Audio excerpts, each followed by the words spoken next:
Brink is a worker placement game filled with diplomacy, trading, and hexploration for 2 to 5 players, set in the Moonrakers universe.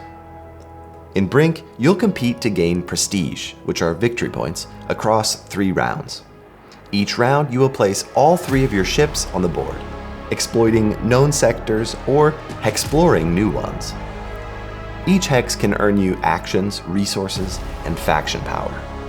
On your turn, you might upgrade your ships with railguns to make them more powerful, or add bigger cargo bays to earn more resources. Maybe you'll hire an ambassador to gain a unique ability that can benefit you for the entire game. Or you could even spend a ton of influence and unlock a faction objective that completely changes the game.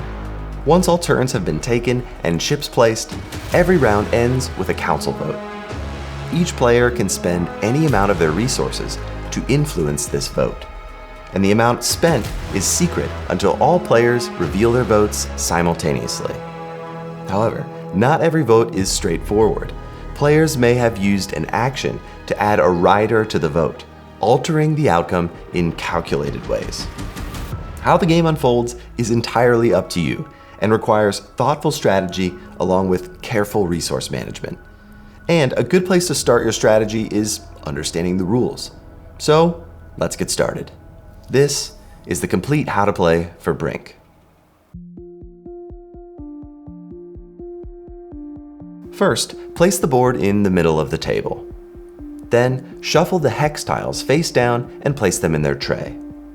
Next, place the 5 influence cube types in their containers. You'll use 16 of each for games with 2 to 3 players, 20 for 4 players, and 24 for 5 players. Then, add the faction objective cards to the faction objective terminal and add their matching pieces above each card. Next, shuffle and place the ambassador, rider, and action card decks. Have each player choose a color and grab a faction tray.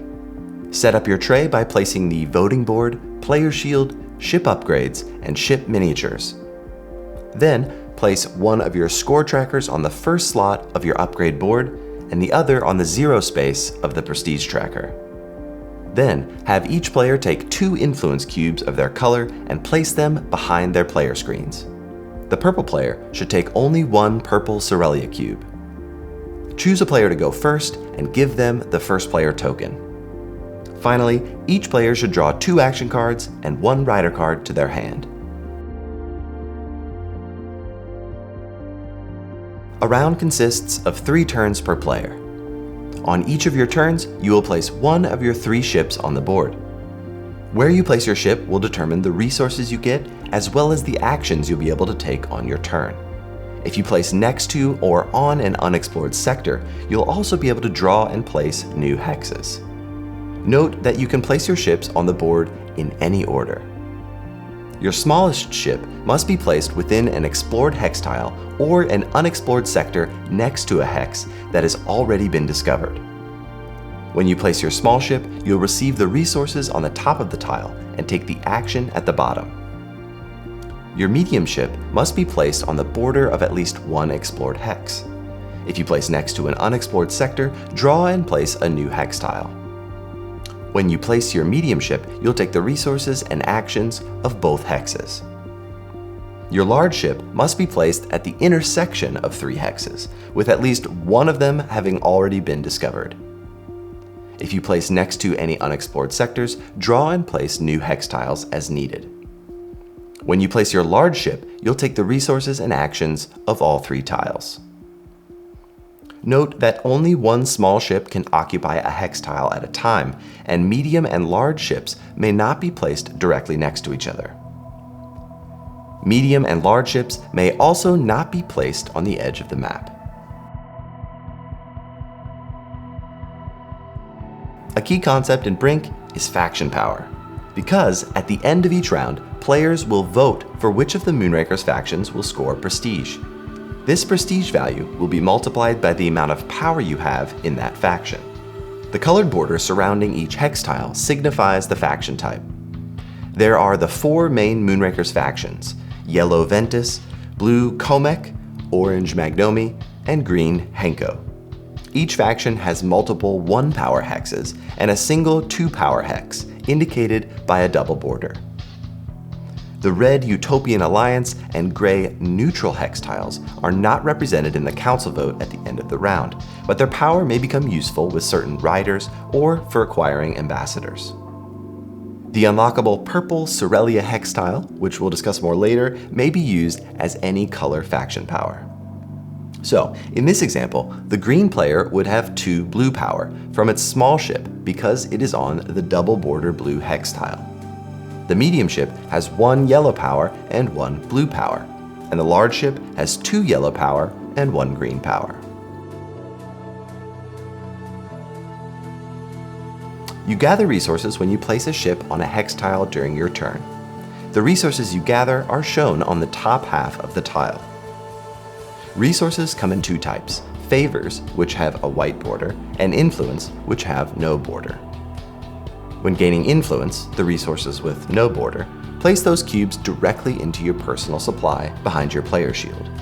These are yours to spend and trade at will. Favors, on the other hand, go in front of your player tray. Resources with a white border must be traded to another player before your turn is over, or they are returned to the supply. Purple influence is wild and may be used in place of any other color. Purple influence also counts for 2 votes when voting in the council, which we'll discuss more later. Also, a quick note: whenever you see a white cube icon on the board or an action card, for example, this means any non-purple cube. The active player may make trades with any other player. Trading may only involve influence and favors. Negotiations about future trades, turns, or actions are allowed, but are not binding, so be careful who you trust. You may also freely give away influence and favors. Also, you may always trade any 4 influence to the general supply for 1 purple Sorelia influence, which may be used in place of any other color cube. Most hex tiles have one of 4 action types: ambassador, action card, rider, or ship upgrade. If your ship is placed next to multiple actions, you can take those actions in any order.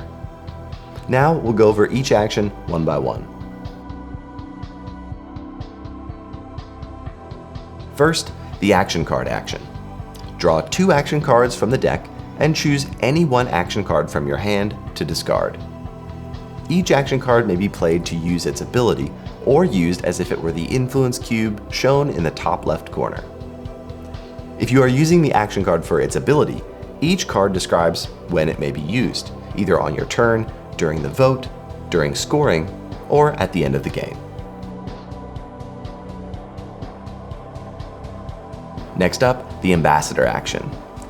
To take this action, you must pay to recruit one of the 4 face-up ambassadors.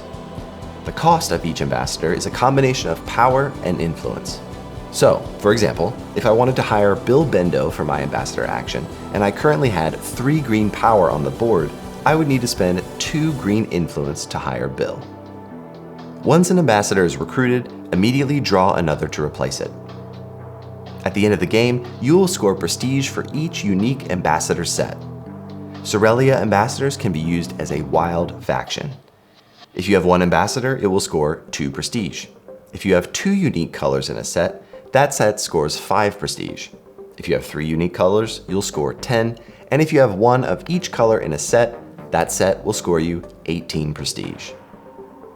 You may score multiple sets, and ambassadors from the purple Sorelia faction count as wild and may be used as any color.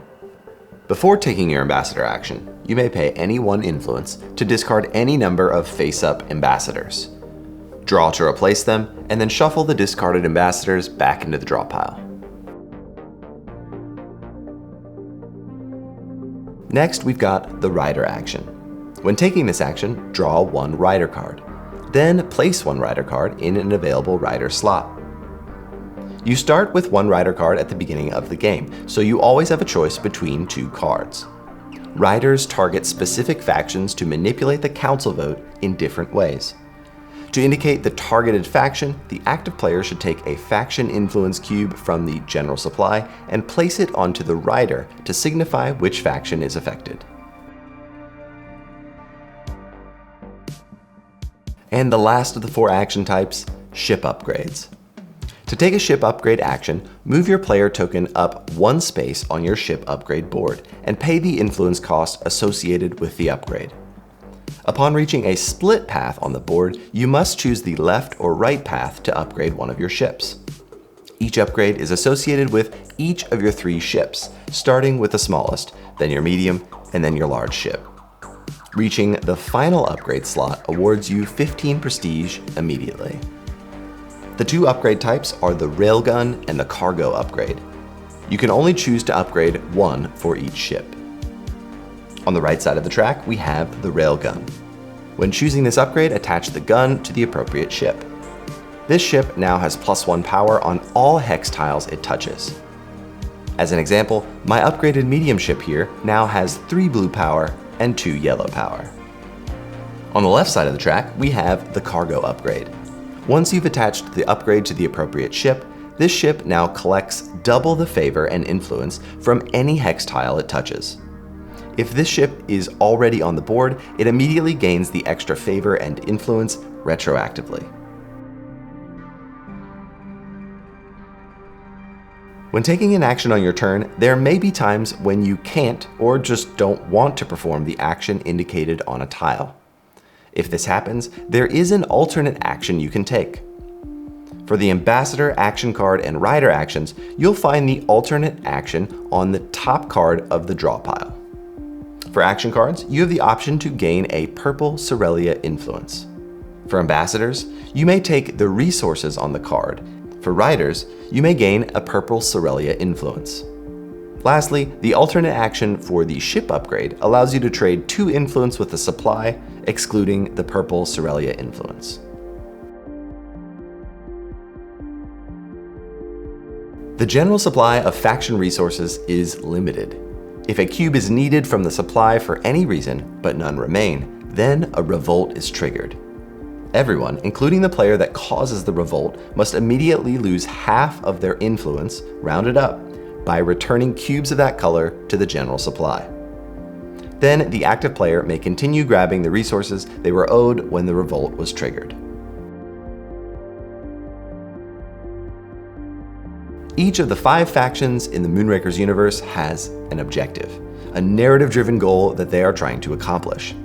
Each faction objective empowers you with a unique ability, but also changes the game for everyone at the table. Anytime on your turn, you may complete 1 or more of these faction objectives by paying the associated cost. The cost works the exact same way as Ambassadors. Combine power and influence to meet the cost in the top right corner of the faction objective card. As always, purple Sorelia influence may be used as any one faction color when paying the cost. Once you've completed the faction objective by paying the cost, place the card in front of you. You will now have its unique ability for the rest of the game. Also, at the end of the game, each faction objective you've collected allows you to convert each of your influence of its color to a prestige. The Sorelia faction objective allows you to convert any one faction color's influence into prestige. Now, we'll quickly go over each faction objective. First up, Komek. The Komek are trying to create a trade agreement with the Utopian Alliance. The player who completes this objective will gain 4 red UA influence to their supply. This red influence may be used to subtract 2 votes from any faction's vote count. Then immediately place 2 red UA influence on all red hex tiles on the board. Whenever any player places a ship on or next to one of the red hex tiles, they collect 1 of the red UA influence. Next, we have the Ventus fusion drive. The Ventus are looking for a new home among the stars, but they need new engine tech to get them there. If you can help them complete their objective, you'll be rewarded with a fusion drive to place on your medium ship. On your turn, this allows you to pay 1 yellow Ventus influence to move your medium ship to any explored space on the board. When moving your ship, you do not activate any actions or collect any resources. This is purely a power play. Then, all other players may essentially rent the fusion drive. If they pay 3 yellow Ventus influence to the supply, they may move their medium ship to any explored space on the board following the same rules. Next is the Henko Shield Lattice. The Henko have been working towards moon-scale defense systems. If you help them complete the Shield Lattice, you'll be able to place the Shield Lattice miniature on any hex tile on the board, giving that location +1 power for all players. Once per round, the player who completed the faction objective may flip the card over to move the lattice to any hex tile on the board. Next up, the Magnomi. The UA considers them terrorists, but the Magnomi want what's theirs. If you help the Magnomi create an act of war, you'll lure out the UA warship. When you complete this objective, you can place the UA warship on any hex tile on the board, giving that location -1 power for all players. Once per round, the player who completed the faction objective may flip the card over to move the UA warship to any hex tile on the board.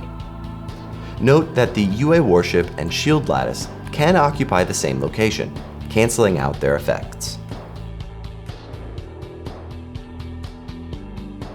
And lastly, we have the Sorelia faction objective. No one knows where the top secret headquarters of the Sorelia are. If you discover it, you'll be able to place the Sorelia hex tile next to any discovered space on the board. This purple hex tile is wild. Any ships touching it gain a power in any one faction. The player who completed the faction objective have a new advantage. Their purple Sorelia influence is now worth 3 influence during the vote.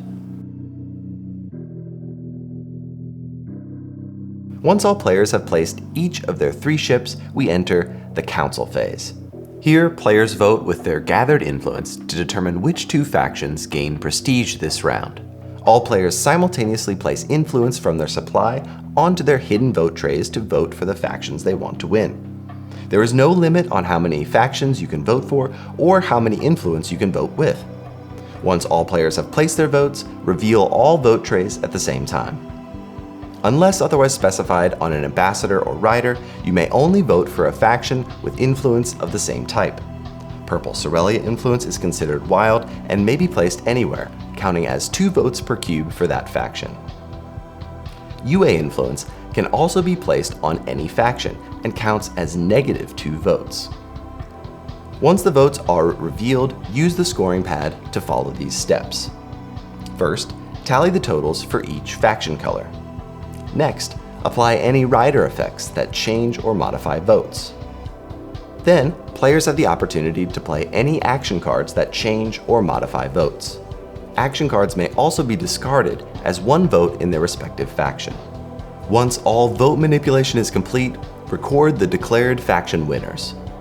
If there's a tie, refer to the top card of the rider deck to break the tie.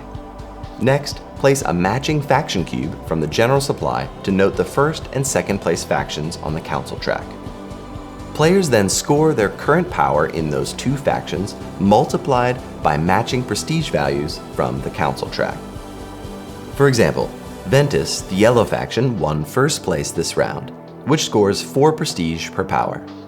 I have 3 power in yellow. 4 prestige per power times 3 power means I gain 12 prestige this round.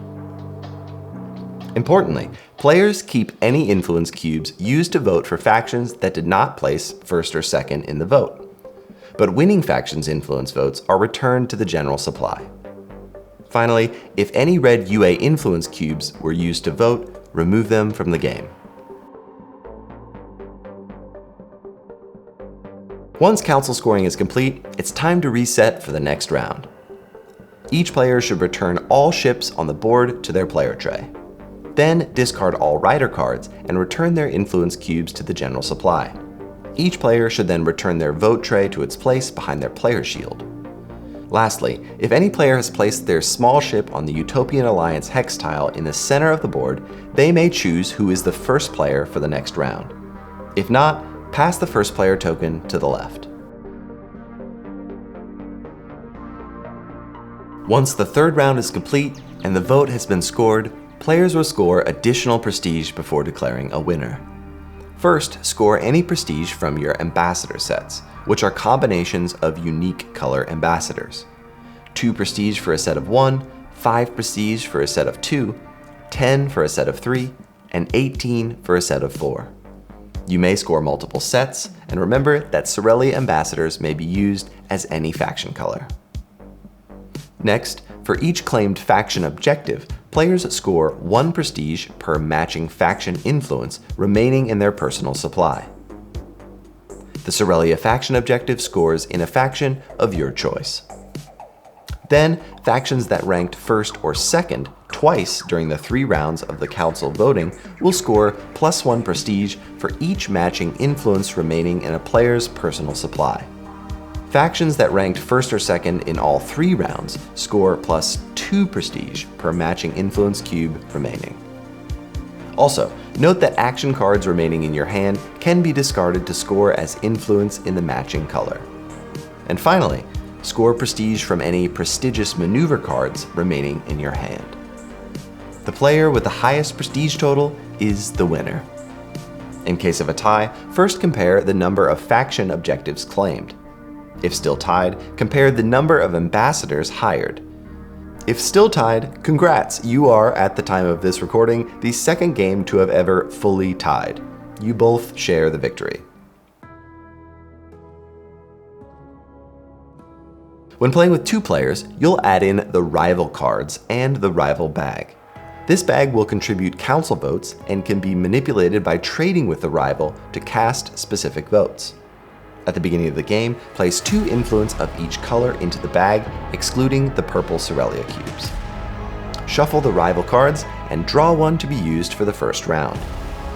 The top of the card shows influence sets that they're looking for, and the bottom shows what they have to offer. At any time on your turn, you may trade with the rival by giving them something they are looking for, and adding those influence cubes to the bag. Their offer is taken from the general supply. At the end of the round, during the council vote, reveal 4 influence from the bag. These are the rival's contribution to the vote. Any Sorelia votes count as 2 votes for the rival's designated faction, as indicated by the color of the card in play. At the start of a new round, leave the remaining influence in the bag, discard the rival card, and draw a new card. If a revolt occurs, empty the rival bag and reset it with 2 influence of each color, excluding Sorelia. Then, continue playing as normal. And that's it. We hope you've enjoyed learning how to play Brink. If you have any questions, please hit us up on Discord or here in the comments. Thanks for watching.